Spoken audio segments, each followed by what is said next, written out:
गरेका छौं। हाम्रा यी कार्यक्रमहरूबाट जनतामा आशाको सञ्चार र जनप्रतिनिधि प्रति भरोसा पैदा गरेको छ भन्ने मैले विश्वास लिएको छु। सेवा प्रवाहका माध्यमबाट जनताको विश्वास र भरोसा जित्न सक्नुमै हाम्रो सफलता निर्भर रहेको हुन्छ भन्ने मलाई लाग्दछ। जनतालाई केन्द्रबिन्दुमा राखेर हामीले सञ्चालन गरेका विकास कार्यक्रमहरूबाट जनतामा पलाएको आशा र उत्साहलाई थप उचाइमा पुर्याउनु हामी सबैको साझा दायित्व हो भन्ने मेरो ठम्याइरहेको छ। ढुङ्गा गाउँपालिका वडा नम्बर 4 को शाहपुरवामा 15 शैय्याको अस्पताल निर्माणका लागि डीपीआर निर्माण कार्य अन्तिम चरणमा पुगेको छ।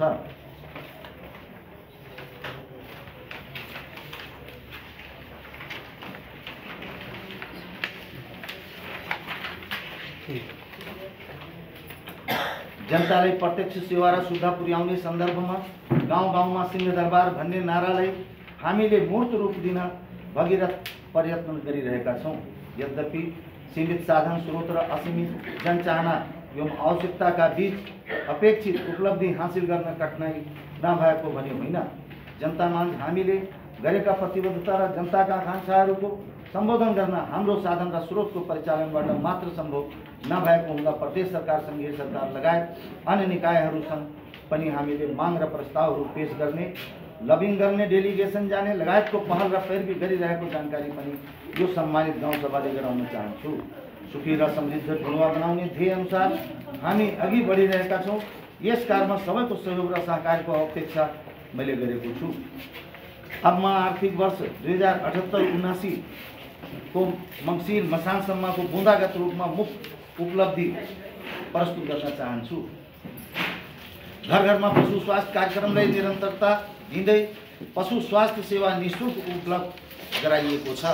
आधारभूत स्वास्थ्य सेवाका लागि ढुङ्गा गाउँपालिका वडा नम्बर 1 को कुडवा र वडा नम्बर 5 को डलैपुरमा स्वास्थ्य सेवा केन्द्र स्थापना र वडा नम्बर 6 स्वास्थ्य चौकीमा ल्याब स्थापना भई जनतालाई स्वास्थ्य सेवा प्रदान गरिएको छ।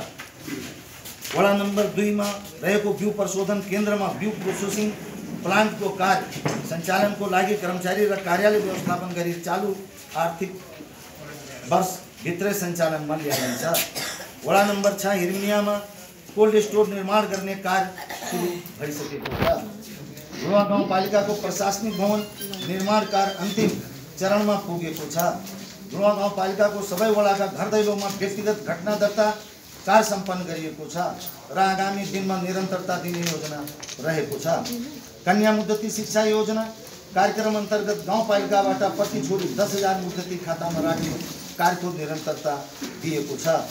गाउँपालिकासँग ज्येष्ठ नागरिक कार्यक्रम सञ्चालनको लागि ज्येष्ठ नागरिकको स्वास्थ्य बीमा गर्ने कार्य सम्पन्न भई ज्येष्ठ नागरिकसँग गाउँपालिका अध्यक्ष कार्यक्रम ज्येष्ठ नागरिकहरूको घर दैलोमै निःशुल्क औषधि उपचार गर्ने कार्य भइरहेको छ। नागरिकहरूको सहायता तथा गुनासो व्यवस्थापनको लागि हेल्प डेस्क सञ्चालन कार्य निरन्तरता दिएको छ।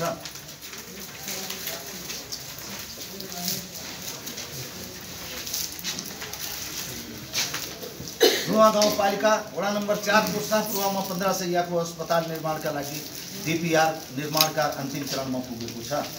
ढुङ्गा गाउँपालिका भित्रका 2100 ज्येष्ठ नागरिकलाई सम्मान र न्यानो कम्बल वितरणको लागि खरिद प्रक्रिया सम्पन्न गरी अब छिटै वितरणको तयारी गरिएको छ।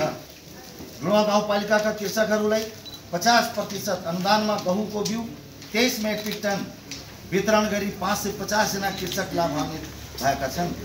यसै पास गरेका छात्राहरूलाई उच्च शिक्षा अध्ययनमा सहायताका लागि साइकल वितरण गर्ने कार्य अन्तिम चरणमा रहेको छ। ढुङ्गा गाउँपालिकाका नागरिकहरूको खेती योग्य अव्यवस्थित जग्गालाई व्यवस्थापन गर्न नापी सेवा सुचारू गरी जग्गा व्यवस्थापन गरिएको छ। जनतालाई गुणस्तरीय स्वास्थ्य सेवा प्रदान गर्न मेडिकल अफसर सहितको स्वास्थ्य सेवा सञ्चालनका लागि पूर्वाधार निर्माण, जनशक्ति व्यवस्थापन र आवश्यक स्वास्थ्य उपकरणहरू, digital x ray, ultrasound, ECG machine, स्वास्थ्य मोनिटर लगायत सामग्री व्यवस्थापन गरी सञ्चालन गर्ने कार्य अन्तिम चरणमा रहेको छ।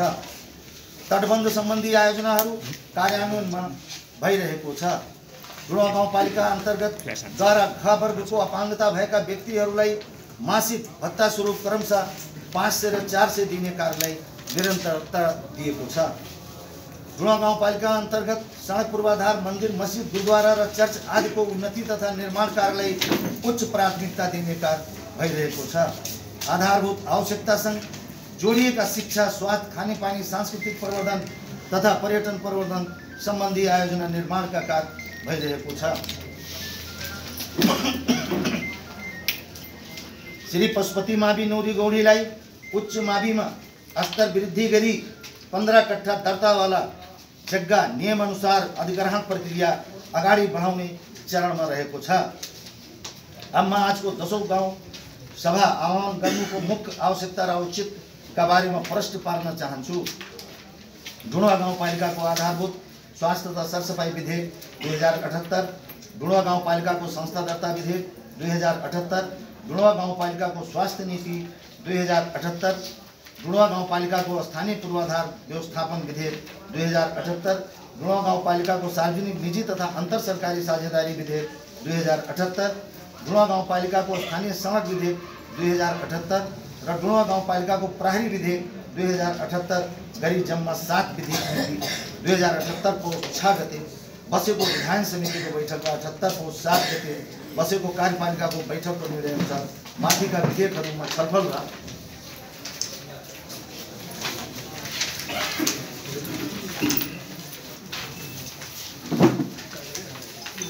र स्वीकृतिको लागि आजको गाउँसभा आह्वान गरिएको हो।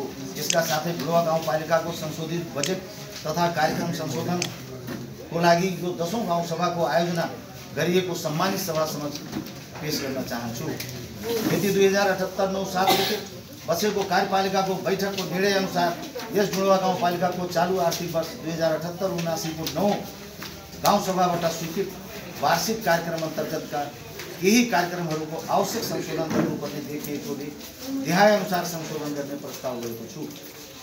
पुँजीगत संशोधनबाट घटाउनु पर्ने कार्यक्रमहरू: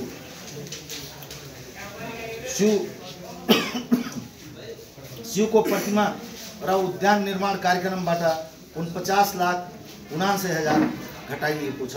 नर्सरी निर्माणबाट 7 लाख, वृक्षारोपण कार्यक्रमबाट 4,01,000, विपद व्यवस्थापन कोषमा जम्मा गर्ने 9 लाख, कन्या मुद्दती शिक्षा योजना कार्यान्वयनमा 10 लाख, संशोधनबाट थप गर्नुपर्ने कार्यक्रमहरू: स्वास्थ्य पूर्वाधारमा 32,50,000, स्वास्थ्य उपकरण खरिदमा 30 लाख, स्वास्थ्य जनशक्ति व्यवस्थापनमा 28 लाख, हेभी उपकरण सञ्चालनका लागि ईंधन 13,50,000, सीमांकित असहाय सहायता तथा उपचार कार्यक्रम 10 लाख,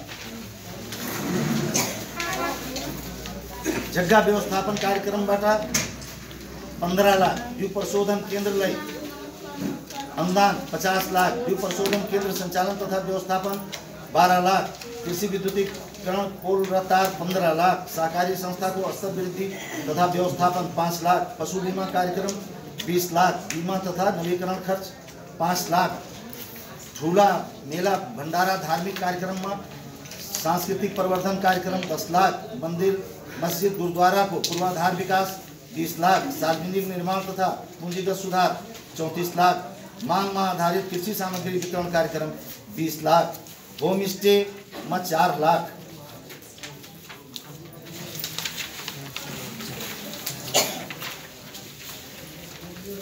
अन्य भ्रमण खर्च अवलोकन भ्रमण 9 लाख, अन्य भ्रमण खर्च आंतरिक पर्यटन भ्रमण कार्यक्रम 9 लाख, कर्मचारी तलब खर्च 3 लाख, भ्रमण खर्च कर्मचारी 10 लाख, विविध खर्च सवारी भाड़ा 4 लाख, विविध खर्च 4 लाख, ईंधन कार्यालय प्रयोजन 3 लाख,